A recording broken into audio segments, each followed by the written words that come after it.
네, 오늘 말씀 제목 따라 하시겠습니다. 내가 바로 별입니다. 내가 바로 스타입니다. 그렇습니다. 여러분, 우리나라에도 유명한 유명세의 국민들의 지지나 관심을 받는 유명인들이 있습니다. 정치인이 됐건 연예인이 됐건 각계각층의 지도급에 속한 사람들이 있습니다. 이 사람들의 언행심사는 사회의 이슈가 되고 주목이 됩니다. 말 한마디에도 의미 부여가 되고 그 토시 하나에도 굉장한 해석들이 따르게 됩니다. 그런데 우리는 보통 사람이에요. 우리의 말 한마디에 누가 관심이나 가져요? 누가 주목이나 하고 여론이, 언론이 우리의 이 언행에 대해서 귀하게 보도한다든지 평론한다든지 주목합니까? 천만의 말씀이에요. 그럼에도 불구하고 나의 말에 무게도를 실릴 때가 있습니다. 나의 말 한마디 몇 마디에 이제는 문장이 사람들의 마음을 움직일 때가 있습니다. 그때가 어느 때일 것 같아요? 유언입니다. 갑자기 무거워지지요?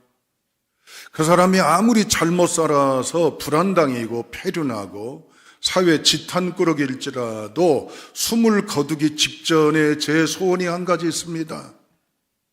제가 이걸 원합니다라고 남은 자들 죽음을 목도하는 그 자리에 있는 사람들에게 메시지를 남겼어요? 그러면 네가 그렇게 살았으니 그런 말들은 다 필요 없어라고 흘려듣습니까? 아닙니다. 아무리 불안당 폐륜하라도 그 사람이 원하는 것이라면 남은 자들은 들어주려고 그래요. 꼭 지켜보려고 그렇습니다. 맞습니다. 오늘 이 본문의 말씀은 바울 사도의 유언 같은 내용입니다. 12절 내용은 이렇습니다. 내가 살아있을 때나 죽었을 때라도 여러분은 이렇게 하기를 원합니다라고 간절한 바울의 애절한 내용을, 감정을 쏟아부은 내용이 바로 오늘 본문의 말씀의 내용이에요. 바울은 감옥에 있습니다. 로마 감옥에 갇혀서 자유롭지가 않습니다. 그러나 면회를 통해서 또는 서신을 통해서 바울 사도는 빌립보 교회 형편을 익히 잘 알고 있습니다. 가보지는 못해요. 가서 좀 권면도 하고 정리도 좀 하고 신앙의 지도를 하고 싶지만 그렇지 못합니다. 그래서 인편으로 편지를 보냅니다. 감옥에서 말이죠. 편지를 보내요. 언젠가 풀려질지라고 기대하지 않습니다. 언제 어느 상황에 어떤 순간에 본인은 죽을지도 모릅니다. 가보지는 않지만은 가볼 수는 없지만 빌립보 교회 편지를 보낸 것이에요. 이게 일명 옥중서신입니다. 여러분, 빌립보라는 지역 정서를 우리가 다시 한번 곱씹어서 이해해야 본문이 이해가 됩니다. 빌립보라는 지역은 제2의 로마로도 불려져요. 그러니까 고스란히 최고의 당시의 나라인 로마의 법, 제도, 행정 시스템이 고스란히 빌립보에도 대입되고 적용되는 곳이니까 얼마나 주목받는 귀중한 도시입니까? 왜 그러냐?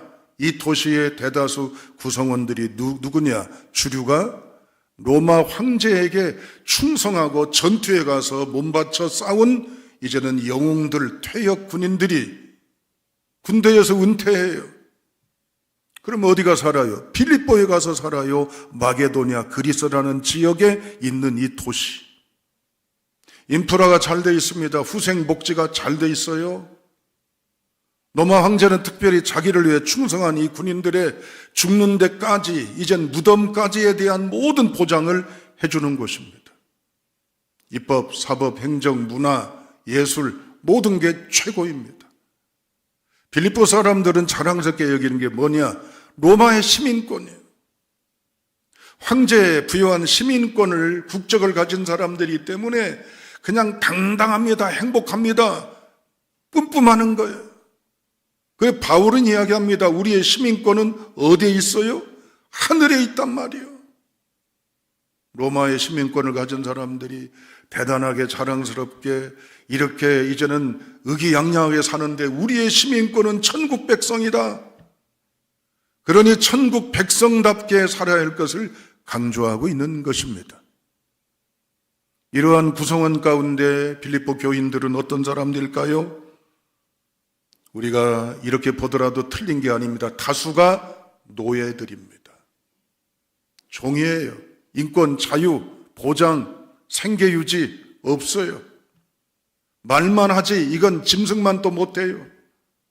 언제 팔릴지 죽일지, 언제 고문, 폭행, 억압, 탄압받아도 아무 얘기도 못해요. 절대 권력 황제 숭배 사상이 가득한 그곳에 밑바닥에 있는 아주 하층에 있는 불가천족 같은 신분의 사람들이 예수를 믿고 있어요.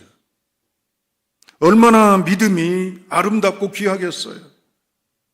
소수랄지라도 빌립보 교회는 위대한 교회입니다. 처음부터 바울을 잊지 않고 후원해주고 도와주는 그러한 교회였어요.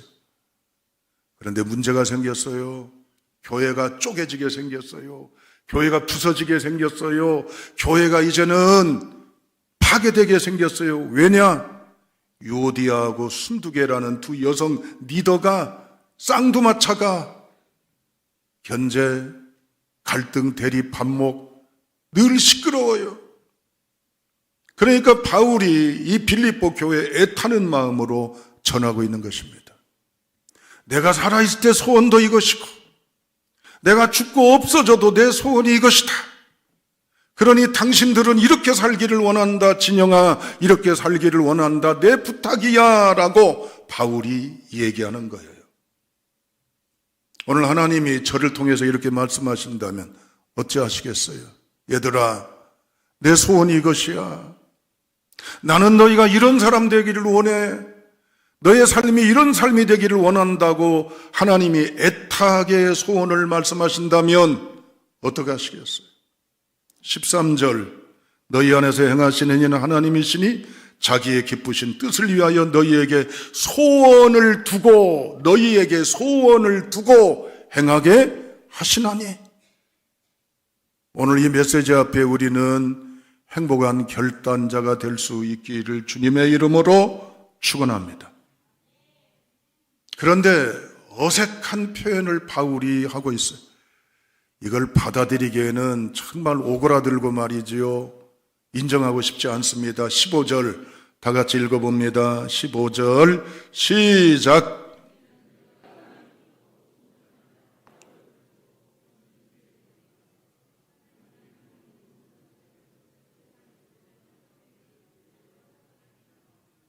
거기 주목하십시오. 하나님의 흠없는 자녀로, 그게 누구예요? 진영입니다. 여러분입니다. 이런 저와 여러분이 세상에서 그들 가운데, 그들은 어떤 사람들이에요? 순전하고 어그러지고 거스리는 세대입니다. 그들 가운데 진영이가 여러분들이 어떻게 살기를 원하신다고요? 빛들로 나타내며 그랬어요. 빛들로 포스테르라고 합니다. 이 말이 뭐냐? 그냥 빛나라 착해라 뜻이 아니라 따라합니다. 별이란 뜻이요. 영어로 말하면 굳이 스타라고 하는 얘기예요. 진영아, 너희는 어그러지고 거스러지고 뒤죽박죽인 세상 속에서 너는 별이다. 스타로 살아라. 별다워져라. 스타로서의 품행을 유지하라. 오늘 이 메시지에 우리는 아멘으로 화답하고 결단할 수 있기를 주님의 이름으로 축원합니다.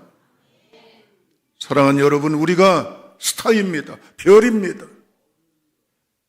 내가 특별한 건 없을지라도 노예들이라도 별이라고 그러잖아요. 너희가 뺨 맞고 욕하고 밟히고 때림을 받고 굶주리고 뺏어가고 저주하는 눈물겨운 인생이라도 보잘것없는 인생이라도 너희는 하나님의 별들이야, 스타야. 그러니 이렇게 살라고 바울은 우리에게 말하고 있습니다. 그 첫 번째가 무엇일까요? 우리 다 같이 12절 말씀을 주목하십시오. 함께 읽습니다. 그러므로 나의 사랑하는 자들아, 너희가 나 있을 때뿐 아니라 더욱 지금 나 없을 때에도 항상 복종하여 두렵고 떨림으로 너희 구원을 이루라. 너희 구원을 이루라는 게 뭐예요? 아직 구원이 완성이 안 된 거예요? 그러니까 도덕적으로 선함으로 금식하고 수행하고 고행하고 참선하고 고통을 겪어 넘어서 구원을 받으라는 얘기예요. 구원 받았으니 이렇게 하라는 얘기예요. 후자잖아요. 너는 이미 구원 받았다는 얘기예요. 하나님의 자녀, 우리로 말하면 우리는 그가 만드신 바라 그리스도 예수 안에서 하나님의 지으심을 받은 자니, 명품이란 말이야. 명품, 걸작품, 예수님 짤이 하나님의 작품. 그런데 이루라 그랬어요. 이루라는 것은 이렇게 살라 지내라는 행실만이 아니고 바울은 절묘한 단어를 썼어요. 우리 한글로 이루라고 이제는 이 글씨를 해석을 하면 행동하라는 거구나, 실천하라는 거구나 생각하지만 바울이 쓰는 용어는 그렇지가 않습니다. 광산 용어예요. 광산 용어 가운데 어떤 광산? 채굴이라는 거예요. 지금 내가 밟고 있는 땅이 금광이에요. 금광.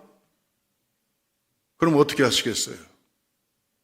이 땅 밑에, 지표 밑에 있는 금을 캐낼 거 아니에요? 아멘? 그냥 캐내요? 온갖 것 동원하겠죠. 요즘에는 채굴기도 발달해 있고 그렇습니다만 옛날 같으면 손으로 하는 여러 기구들을 통원해서 파서 들어가서 이제 금이 있는 곳까지 가가지고 거기서 금을 캐서 재료를 캐서 이젠 금속을 캐서 지상까지 끌어올리고 하는 거 아니에요. 이건 무슨 말이에요? 진영이 안에 뭐가 있단 얘기예요? 엄마 대답하셔야죠. 제가 너스레 떠는 거 아니에요? 여러분 안에 뭐가 있어요? 예수가 있어요. 그 예수를 캐내야 할 거 아니에요? 예수 있는 곳까지 내려가 할 거 아니에요? 예수님을 캐내고자 끌어올리고자 내 삶에 실현하고자 내가 갖고자 애를 써야 할 거 아니에요? 구원받았으면 끝 하고 나는 예수 믿고 천국 가니까 나는 죽어도 괜찮아. 나는 천국이 보장돼 있으니까. 아멘. 그러나 삶 속에서 예수는 어디가 있는 거예요? 그냥 늘어지고 느스러지고 특권의식만 가지면 되겠어요? 왔다리 갔다리 하면 되겠냐고요. 날마다 영적으로 내 안에 있는 예수 그리스도가 드러나도록 삶에 연결되도록 내 영향을 주도록 캐내는 성화의 과정, 성장과 성숙의 과정이 있어야 할 줄로 압니다. 그러려면 뭐 해야 되겠어요? 말씀 보고 기도하고 묵상하고 말씀을 대입하고 말씀대로 살아보려고 서툴고 어색하고 또 실패해도 또 다시 처음부터 조그만 것부터 점점 이러한 행실이 우리 가운데 있어야 될 줄로 믿습니다. 빌립보 교인들이 이런 얘기하는 거예요. 교인들이요. 여러분 속에 예수가 있습니다. 이미 2장 1절부터 11절까지 예수님 창가를 바울이 얘기했습니다. 그는 근본 하나님하고 똑같은 동격이고 동급이고 동일한데 그 자리를 버리고 이 땅에 낮고 천한 종의 몸으로 오셨어요. 그리고 우리를 위해 죽기까지 복종하신 예수 그리스도를 우리가 믿고 있으니 이러한 주님을 믿는 믿음 안에서 우리도 내 안에 믿고 있는 예수가 그냥 예배당 안에 갇혀있는 예수 말고 내 가슴 속에만 웅얼거리는 예수 말고 내 삶에 드러나는 예수로 붙잡으라. 할렐루야. 그런데 다 같이 13절을 읽어보시겠어요? 다 같이 13절 읽습니다. 시작. 너희 안에서 행하시는 이는 하나님이시니 자기의 기쁘신 뜻을 위하여 너희에게 소원을 두고 행하게 하시나니. 아멘. 두 번에 걸쳐서 행하신다는 얘기가 나와요. 누가 행하신다는 거예요? 하나님이 행하신대요. 여러분, 행하신다는 건 바로 뭡니까? 하나님이 어떤 행동을 하신다는 거죠. 움직여서 뭔가 하신다는 거죠. 그렇죠? 우리가 한글로 읽으면 본문이 곡해가 돼요. 그래서 원어를 읽어야 돼요. 원어는 에네르게오라고 나와 있어요. 에네르게오. 어디서 이상한 비슷한 단어가 떠오르지 않아요? 에네르게오. 뭐요? 에너지. 아하, 리액션 좋고. 이게 무슨 말이야? 하나님이 우리에게 에너지를 주신다는 거예요. 에너지라니까 이해가 안 되죠. 이렇게 말하면 훨씬 느낌이 올 거예요. 하나님이 우리에게 복을 주신다는 거예요. 하나님이 우리에게 생명을 주시고, 하나님이 우리에게 치유를 주시고, 하나님이 우리에게 행복을 주신다는 거예요. 아멘. 얼마나 기쁘고 감사한 일이요. 우리가 하는 게 아니라 하나님이 하신다는 거예요. 아멘. 그래서 하나님은 우리가 복된 인생으로 행복하고 건강하고 형통하게 살기를 원하십니다. 그런데 여기에 찬물을 쫙 끼얹는 반전의 불행 용어가 나옵니다. 14절 읽어보세요. 14절입니다. 시작. 모든 일을 원망과 시비가 없이 하라.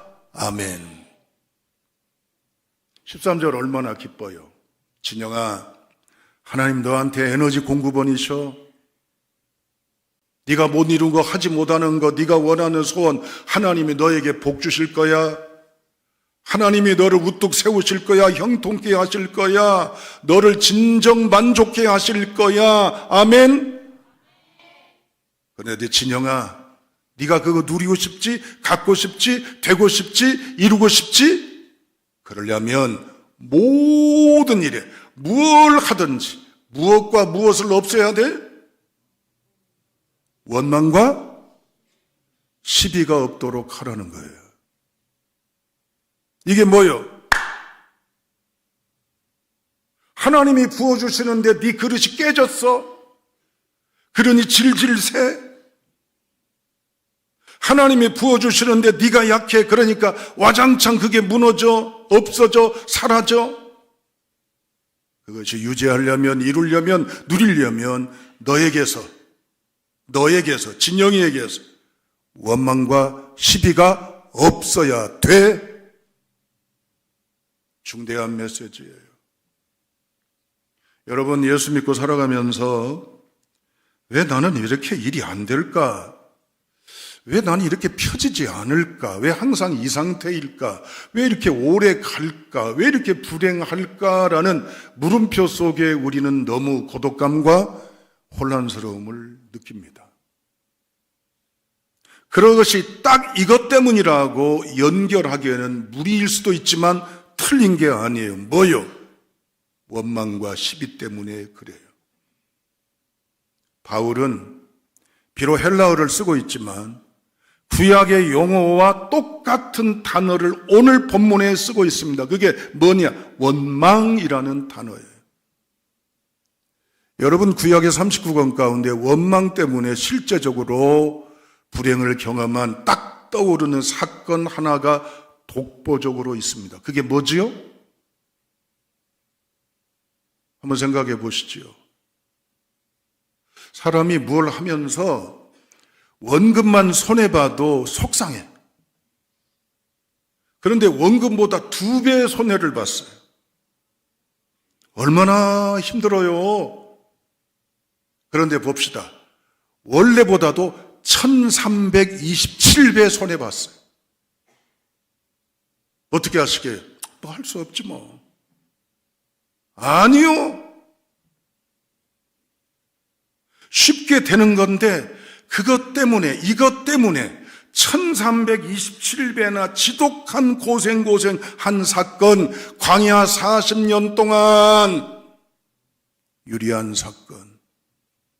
신명기 1장 2절에 나옵니다. 애굽에서 가데스 바네아까지 가는 이 거리 신명기서는 증언합니다. 11일밖에 안 걸려요.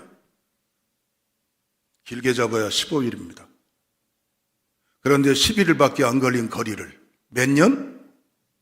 40년. 제가 계산을 다 해봤다니까요. 14,600일. 14,600일 나누기 10일. 그러니까 1327일. 이게 뭔 일이요? 애굽에서 나왔어요. 감사와 감격으로 정말 기적같이 나왔는데 가데스 바네아면 그대로 가면 널널하게 가면 그대로 가면 11일, 널널하게 가면 보름입니다. 그런데 1327배 40년이나 걸려서 사연 많게 빙빙 돌고 간 게 뭐 때문이요? 맞습니다.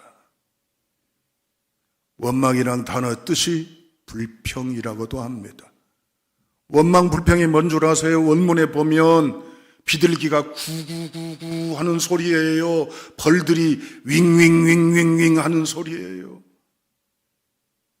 그런데 이 소리가 한두 소리가 아니라 쫙 깔려 있어요.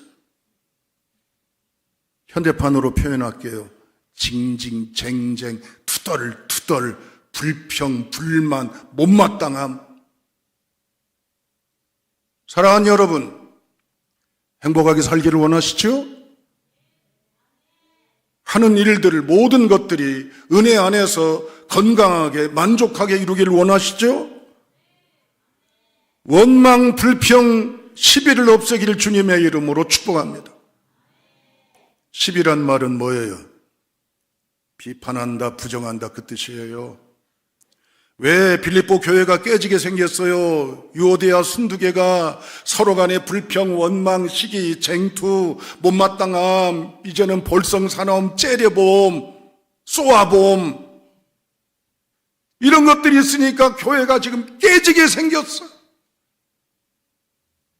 하나님은 이 원망과 불평을 빼내시려고 몇 년 동안 용광로에 집어넣으셨어요. 40년. 여러분 이 말 듣고 그냥 무던하게 있으면 안 돼요. 김진영의 마음속에 뿌리 깊은 독소 같은 잘못된 바이러스가 있습니다. 그게 뭡니까? 원망과 불평, 시비입니다. 왜 이렇게 못 사는 줄 알아요? 왜 이렇게 어려운 줄 알아요? 가만히 돌아보세요. 운때가 안 맞아서 내가 불행했는가? 이게 아니에요. 돌아보십시오.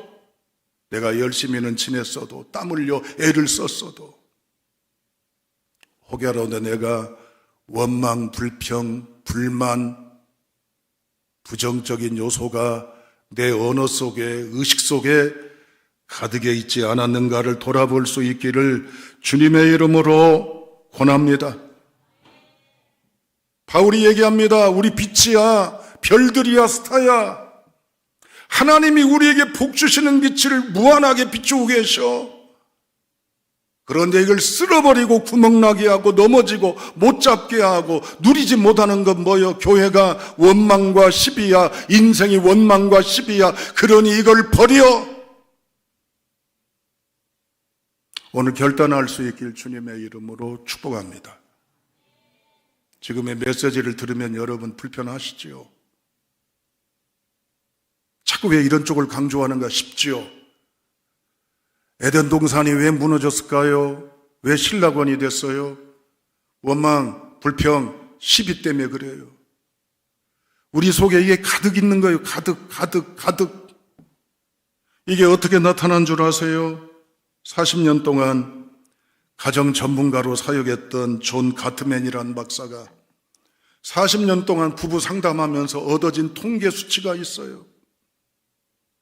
부부들의 언어, 표정, 감정, 의식 속에 이런 태도가 있으면 94%가 이혼한답니다. 그게 뭐예요? 원망, 불평, 못마땅함, 비방, 비난, 신란, 공격. 그런 가정은 깨진대요. 여러분 우스갯소리 권할지 모르지만 살기 싫거들랑 원망하고 불평하고 못마땅하고 항상 지적하고 탓하십시오. 그러면 그 가정은 보기 좋게 산산조각 나고 말 것입니다. 이런 관계를 직장에서도 통계낸 게 있습니다. 하버드 대학교 비즈니스 리뷰라고 하는 조사에 의하면 조직 내 회사 내에 이런 부분들을 가지고 이제는 조사했어요. 한 사람의 툴툴거림과 못마땅한 사람이 있으면 이를 최선으로 다해서 결과를 이루어가는 역량 있는 뛰어난 두세 명의 에너지를 싹 뺏어간다는 거예요. 헛것으로 만든다는 겁니다. 회사가 세워놓는 이익의 30-40%를 고스란히 한 사람 때문에 무너뜨리는 불행의 씨앗이 바로 뭐요? 원망, 불평, 시비자라는 거예요. 국가도 그렇습니다. 우리나라가 OECD 국가 가운데 사회적 갈등 지수가 최상입니다. 사회를 들여다보십시오. 진보, 보수, 우, 좌, 지역, 여, 야. 얼마나 갈등이 가득해요. 이것 때문에 보이지 않는 국가의 굉장한 잉여, 수입이 몇백조 원, 몇천조 원이 보이지 않게 날아가고 있다는 거예요. 위대한 정치는 어떤 실적만이 내는 정치가 아니라 국민들로 하여금 한마음 한뜻 연합과 일체와 행복에 나가는 공동체로 이끌어가는 이슈를 세워가는 리더가 진정한 리더인 줄로 믿습니다. 과거에 박정희 대통령이 새마을운동을 할 때 어느 목사님께 조언을 구했다지요. 이건 비화입니다. 일화입니다. 그때 목사님은 이렇게 얘기했답니다. 새마을운동을 하십시오. 그런데 이걸 새마을운동으로 뒤바꿨다는 얘기입니다. 여러분, 교회도 그렇습니다. 교회도 얼마 전에 기독교윤리연구소에서 조사한 바입니다. 법적으로 분쟁이 있고 분열되고 쪼개지고 교인들이 떠나는 요인 가운데 중요한 요인이 뭐냐? 교리 문제, 정치 문제가 아니라는 거예요. 70%가 원망, 불평, 시비, 부정 이런 거라는 거예요. 오늘 바울은 우리에게 간절히 얘기합니다. 우리가 이런 것에서 일어나 세상의 스타, 빛을 비치는 빛의 사람들이다. 이것을 극복해야 한다. 할렐루야. 그러면서 다 같이 16절 읽어보시죠. 16절입니다. 시작. 수고도 헛되지 아니하므로 그리스도의 날에 내가 자랑할 것이 있게 하려 함이라. 아멘. 거기 주목할 것이 16절 초입입니다. 생명의 말씀을 밝혀 그랬어요. 밝히래요. 이 말은 미국 뉴욕에 가면 관광객들이 빼놓지 않는 관광 코스가 있다지요. 저는 들은 얘기예요. 그게 뭐죠? 자유의 여신상. 큰 높이의 여신이 횃불을 들고 있잖아요. 거기 빛이 나죠. 그래서 바다를 항해하는 배에 이제는 등불처럼 빛나는 별처럼 비춘다죠. 사랑하는 여러분, 이제 1월 셋째 주를 하나님께서 우리에게 보내셔서 나갑니다. 가정의 일터의 삶의 연장에 각각 있습니다. 그곳에서 별빛처럼 빛나는 하나님의 종들로 살 수 있기를 주님의 이름으로 축복합니다. 그곳에서 금강의 금을 캐내듯이 우리 안에는 예수를 캐야 될 줄로 믿습니다. 하나님이 우리에게 복의 빛을 비춰주시고 복으로 임하십니다. 이걸 누리는 성도가 될 수 있기를 축복합니다. 그런데 어떡하지요? 이것이 문제입니다. 원망과 시비가 문제입니다. 이것을 해결하는 성도가 되시고 결단하시길 주님의 이름으로 축복합니다. 이제 결론입니다. 어떻게 우리가 살아야 될까요? 따라합니다. 금식하겠습니다. 왜 갑자기 당황하세요? 금식해야 돼요. 밥을 굶으시라는 게 아니에요. 이걸 금식하란 얘기예요. 꿀꺽 삼켜서 내뱉지 말란 얘기예요. 뭐요? 원망, 불평, 비난, 신란, 못마땅함, 궁시렁거림. 이걸 금식하세요. 그러면 우리가 해야 될 게 뭐예요? 그리함으로, 그리고 그래도 그래서 그러나 그러므로 뭐 해야 돼요? 감사, 칭찬, 축복, 인정, 동의, 높임, 격려, 위로. 아멘. 왱왱거리는 소리, 구구거리는 소리, 툴툴쟁이, 궁시렁쟁이, 불편쟁이, 부정쟁이 아니에요. 감사, 감격, 위로, 축복, 격려, 긍정, 인정, 높임. 이렇게 살아가면 하나님의 은혜의 역사가 내 안에 이루어지는 빛나는 스타로 살아갈 줄로 믿습니다. 두 번째, 별빛을 유지하려면 조그마한 연소부터 시작합니다. 주의 말씀은 내 발의 등이요 내 길의 빛이니이다. 하나님은 내 발 첫걸음, 조그마한 걸음에도 비춰주셔서 작은 것부터 시작토록 나를 이끌어 가셔요. 우리는 그가 만드신 바라 그리스도 예수 안에서 선한 일을 위하여 지으심을 받은 자니 작은 것부터 실행하십시오. 여러분이 앉았다가 일어나신 자리 살펴보시고 티끌 여러 부족함이 있으면 정리하시는 것 작은 스타의 불빛입니다. 1층에 가시면 카페가 있어요. 앉았다 일어나시면 의자들이 빠져 있고 이리저리 비뚤어져 있습니다. 그것을 집어넣어서 잘 맞추는 것 아무것도 아닌 게 아니라 그게 작은 별빛입니다. 하나님의 은혜 안에 작은 부분부터 실행하시고 하나님께 드리면 하나님의 놀라운 역사가 우리 안에 임할 줄로 믿습니다. 저도 오늘 일어나서 나오면서 선포했습니다. 진영아, 너는 하나님의 걸작품이다, 명품이다, 작품이다. 너는 예수님 짤이다. 그리고 두 절의 선구를 암송했어요. 시편 119편 105절, 에베소서 2장 10절. 이게 내 영혼의 감정의 의지에 젖어들고 이게 나의 영향을 주어서 하나님 손에 붙들리는 진정한 하나님의 별빛처럼 빛나는 성도, 복음으로 부흥하는 성도가 될 수 있기를 주님의 이름으로 축원합니다. 이러한 말씀으로 결단하시면 주님의 에너지가 내 안에서 빛나실 행복을 누릴 것입니다. 응답하시고 결단하시는 행복의 성도가 다 되시기를 주님의 이름으로 축원합니다.